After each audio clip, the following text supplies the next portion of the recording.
নিরাপত্তা নিয়ে ফের উত্তপ্ত রাজনৈতিক মহল। একদিকে বহু প্রতীক্ষিত অমৃত 2.0 জল প্রকল্প নিয়ে আশার আলো দেখালেও অপরদিকে শিলিগুড়ির ঠাকুরনগর এলাকায় দুষ্কৃতী তাণ্ডবের ঘটনাকে কেন্দ্র করে রাজনৈতিক তরজা চরমে পৌঁছেছে।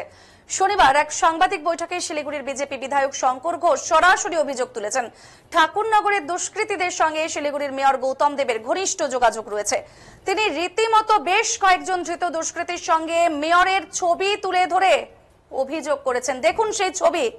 শঙ্কর ঘোষ বিজেপির বিধায়ক দেখাচ্ছেন কিন্তু সেই ছবি, যে এই যে দুষ্কৃতীরা তাণ্ডব চালিয়েছিল ঠাকুরনগরে, দুষ্কৃতীদের শিলিগুড়ির যে মেয়র গৌতম দেবের ঘনিষ্ঠ যোগাযোগ রয়েছে দাবি করছেন তিনি। শুধু দাবি নয়, তিনি কিন্তু একেবারে চাক্ষুষ ছবি দেখিয়ে দিচ্ছেন এবং মেয়রের ছবি তুলে ধরে অভিযোগ করেছেন এই দুষ্কৃতীরা শুধু অপরাধে যুক্ত নয়, এদিকে রাজনৈতিক আশ্রয়দাতা মেয়র স্বয়ং।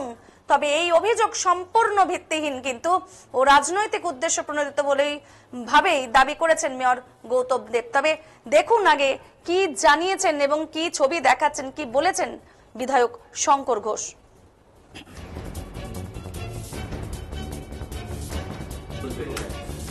সাংবাদিক বন্ধুদেরকে ধন্যবাদ। আজকে আমার সাথে সাংবাদিক বৈঠকে আমাদের শিলিগুড়ি মিউনিসিপাল কর্পোরেশনের বিরোধী দলনেতা শ্রী অমিত জৈন মহাশয় আছে। আমি আজকে দুটো বিষয় নিয়ে শুধু বলবো। আমাদের সাংবাদিক বন্ধুদের মধ্যে অনেকেরই তথ্য অনুসন্ধান করা এবং তথ্যকে খুঁজে বের করানোর ক্ষেত্রে আপনাদের ভূমিকা, পারদর্শিতা নিশ্চিতভাবে গোয়েন্দা প্রবর শার্লক হোমস থেকে শুরু করে আমাদের বাঙালি গোয়েন্দাদেরকেও হার মানে। আমি প্রথমে একটি ছবি দেখাতে চাই আমাদের মাননীয় মেয়র সাহেব। এই ছবিটি একটু দয়া করে আপনারা দেখবেন। এই ছবিতে বেশ কিছু মুখ আছে, সেই মুখের মধ্যে এমন একজন মানুষ আছেন যাকে আপনারা এই মুহূর্তে দেখবেন। কিসের পেছনে আশা করি দেখা যাচ্ছে কিসের পেছনে তারা আপাতত দাঁড়িয়ে আছেন। ঠিক আছে, কিসের পেছনে তারা দাঁড়িয়ে আছেন এটা আপনারা নিশ্চিতভাবে বের করবেন। আমি আর নাম ধাম বলে আপনাদেরকে বিব্রত করতে চাই না, আমাদেরকেও কেউ না কেউ পাঠায়। এই ব্যক্তিরাই আবার আপনি খুঁজে পাবেন এই সমস্ত স্বনামধন্য ব্যক্তিরা আসলে কোন দলে। আপনারা দেখুন, এই চিহ্নে ভোট দিন, এই ব্যক্তিদেরকে আমরা দেখতে পাচ্ছি। আমি বেশি ছবি দেখাবো না আপনাদেরকে, অল্প কয়েকটাই দেখাবো। এই ছবি দেখলে বুঝতে পারবেন এদের রাজনৈতিক পরিচয় কি। এই প্রসঙ্গের অবতারণা করলাম এই কারণে যে আমাদের শিলিগুড়িতে আপনারা জানেন কিছুদিন আগে রামকৃষ্ণ মিশনের জমি দখল করা নিয়ে একটি গ্যাংয়ের কথা সামনে উঠে আসে, তার নাম হচ্ছে KGF। সেই KGF গ্যাংকে ভেঙে দিয়ে, গুড়িয়ে দিয়ে আমাদের মুখ্যমন্ত্রী যেরকম করে বলেন যে যারা সরকারি জমি দখল করছে তাদেরকে আমরা একেবারে কিসের গারদের মধ্যে নিয়ে যাব, গ্রেপ্তার করব, উদ্ধার করব, তারও যেরকম খোঁজ পাওয়া যায় না।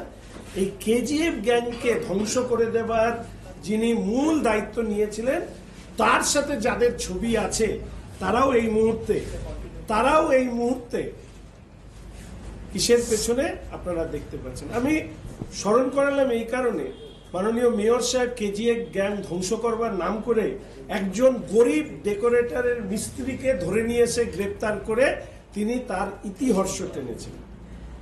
কয়েকদিন আগে যতদূর সম্ভব মঙ্গলবার একই ধরনের ঘটনা আমাদের ডাবগ্রাম ফুলবাড়ি বিধানসভা এলাকার অভ্যন্তরে, সেখানে একটি গ্যাং, তার নামে উঠে এসছে কি মুখিয়া গ্যাং না কি, এবং পরবর্তীকালে মেয়র সাহেব ওখানে গিয়েছেন, বাসিন্দারা বিক্ষোভ দেখিয়েছে এবং তার সাথে সাথে কি ব্রাদার্স ইউনাইটেড না কি আরেকটা গ্যাং।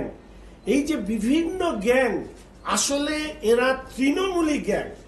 এদের প্রত্যক্ষ বা পরোক্ষভাবে মেয়র সাহেবের আশীর্বাদ নিয়ে এরা ডাবগ্রাম এবং শিলিগুড়িতে একের পর এক অন্যায় কাজ করে যাচ্ছে।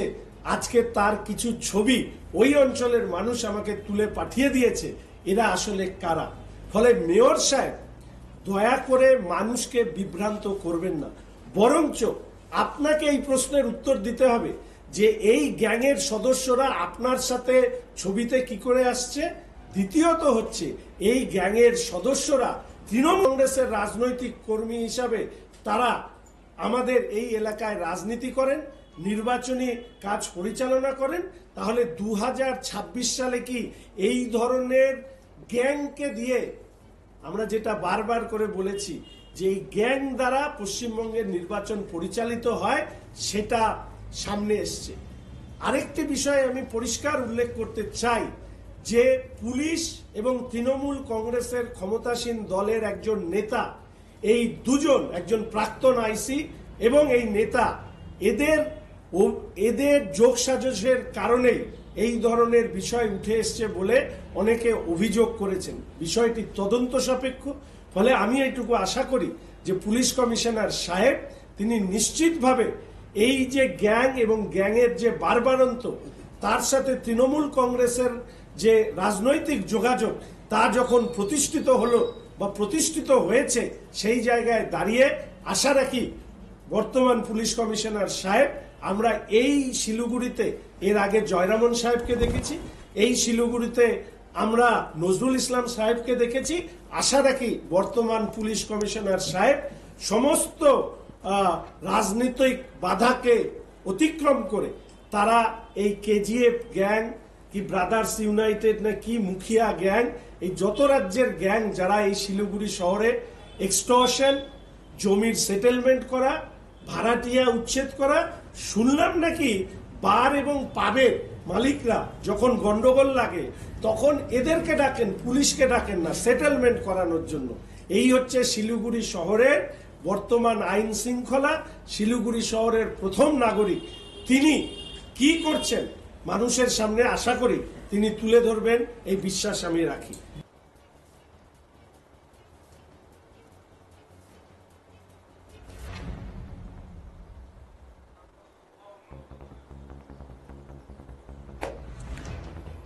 তবে এই অভিযোগ সম্পূর্ণ ভিত্তিহীন ও রাজনৈতিক উদ্দেশ্য প্রণোদিতভাবে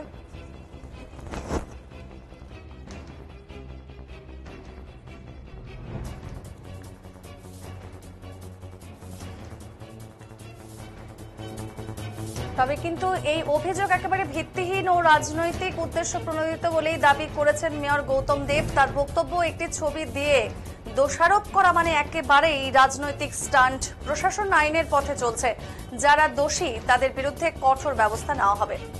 এদিকে একই দিনে অমৃত 2.0 প্রকল্পের অগ্রগতি নিয়েও শুরু হয়েছে রাজনৈতিক বিতর্ক। এসএমসির কনফারেন্স হলেও এক উচ্চ পর্যায়ের বৈঠকে মেয়র জানিয়েছেন গজলডোবা থেকে পাইপলাইনের মাধ্যমে জল আনার প্রকল্পে রাজ্য বোর্ডের ছাড়পত্র মিলেছে। এবার কাজ শুরু হবে দ্রুত উন্নত প্রযুক্তির মাধ্যমে। শহরের জল সমস্যা এবার স্থায়ীভাবে মেটানো যাবে, এই মন্তব্য পাল্টা দিয়েছেন বিজেপি বিধায়ক শঙ্কর ঘোষ। তিনি ছবি দেখিয়ে দাবি জানাচ্ছেন তারা তৃণমূলের এবং আপনার সাথেও তাদের এক গ্রুপের বেশ কিছু এইসব মিথ্যা কথা, অপপ্রচার আমি শঙ্কর ঘোষের কথার উত্তর দিতে ঘৃণা বোধ করি। I just hate that boy. 4 বছর আমি ডাবগ্রাম ফুলবাড়িতেই ঢুকিনি, আর গৌতম দেব শিলিগুড়িতে গুন্ডা মাফিয়াদের দিয়ে রাজনীতি করে না, 4 বার মরতে মরতে বেঁচে গেছে। আমি এসব অসভ্য কথার কোনো উত্তর দেবো না, অন্য কথা বলো। দ্বিতীয়ত জল প্রকল্প নিয়ে সাধারণ মানুষের একটা অসুবিধা তৈরি হচ্ছে, সেই ইস্যুও তুলে ধরছে। উনি করতে পারেন, উনি এমআইসি ছিলেন এবং তার দল সেই দল 2011 সালে ক্ষমতার বাইরে চলে যায়। 2094 সালে জল প্রকল্প নিয়ে 2099 সালে জল প্রকল্প তারা শুরু করে। তারা একটা হাফ হার্টের জল প্রকল্প করে দিয়ে চলে গেছিল, অর্ধেক জায়গাতে জলের লাইন যায়নি। 55 MLD জল তারা মানুষকে দিতে পেরেছিল। এখন আমরা 55কে রেখে আরো 102 MLD জল মানুষকে দিচ্ছে এবং 3rd ফেজে প্ল্যানিং হচ্ছে।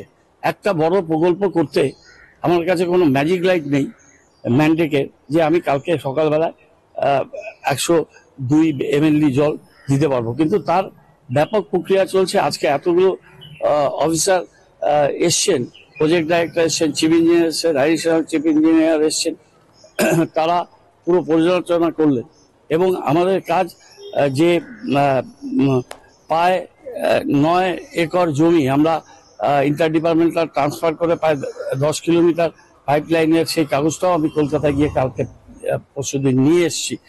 বিভিন্ন statutory body, government of India, তাদের থেকে পারমিশন লাগে ওখান থেকে এই বনাঞ্চলের ভিতর দিয়ে জল আসে, সেটাকে নিয়ে আমরা কাজ করছি। এবং এখানে আমরা দুটো ডিপ টিউবওয়েল বসিয়েছি, আরো 8খানা নতুন ডিপ টিউবওয়েল বসানোর ওয়ার্ক অর্ডার দিয়েছি। 33 নম্বরে সোমবার কি মঙ্গলবার ডিপ টিউবওয়েলটা চালু হয়ে যাবে। এবং শিলিগুড়ি শহরের ভিতরে 13টা OHR বসছে, তার ওয়ার্ক অর্ডার হয়ে গেছে এবং পন্ডের কাজ 18 তারিখ থেকে শুরু করে দিয়েছে। এখানে এসে শিলিগুড়িতে একই স্টাইল নিয়েছে, পেপারে টিভিতে ভুল তথ্য দিয়ে তারা একটা রাজনীতির পরিবেশ তৈরি করতে চায়। তবে এটা আমি বলছি, আমি ডাবগ্রাম ফুলবাড়িতে যাওয়া শুরু করব, আমাদের পুরো টিম ডাবগ্রাম ফুলবাড়িতে যাবে, 1 ইঞ্চি জায়গা ছাড়া হবে না এবং ভোটের ময়দানে বা রাজনীতির ময়দানে দেখা হবে।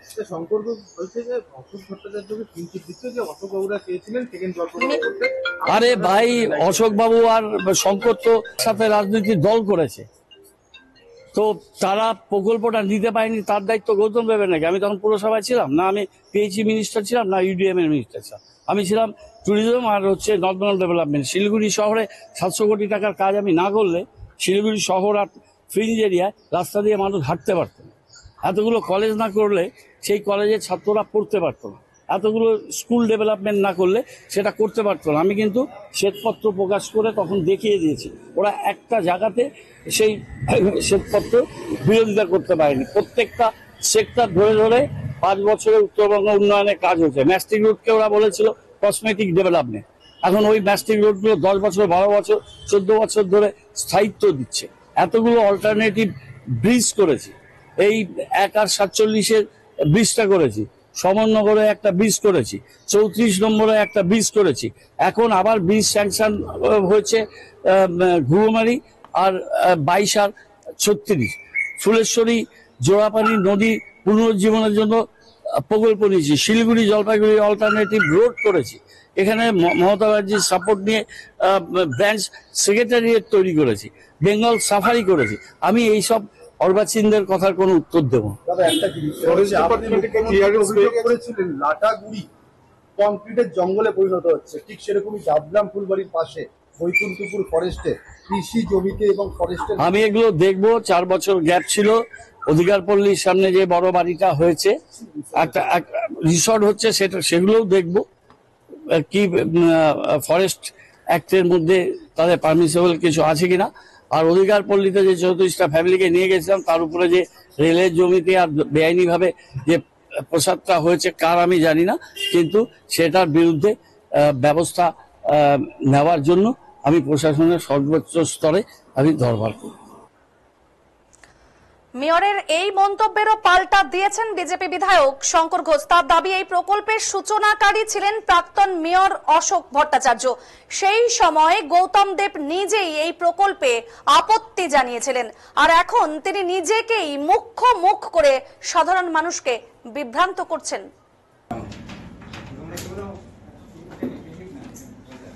রাজনৈতিক পাল্টাপাল্টিতে উত্তপ্ত শহরের রাজনীতি। শিলিগুড়িবাসী এখন দেখছে জল সমস্যার সমাধান মিলবে কিনা, নাকি তাও রাজনীতির জলে ভেসে যাবে।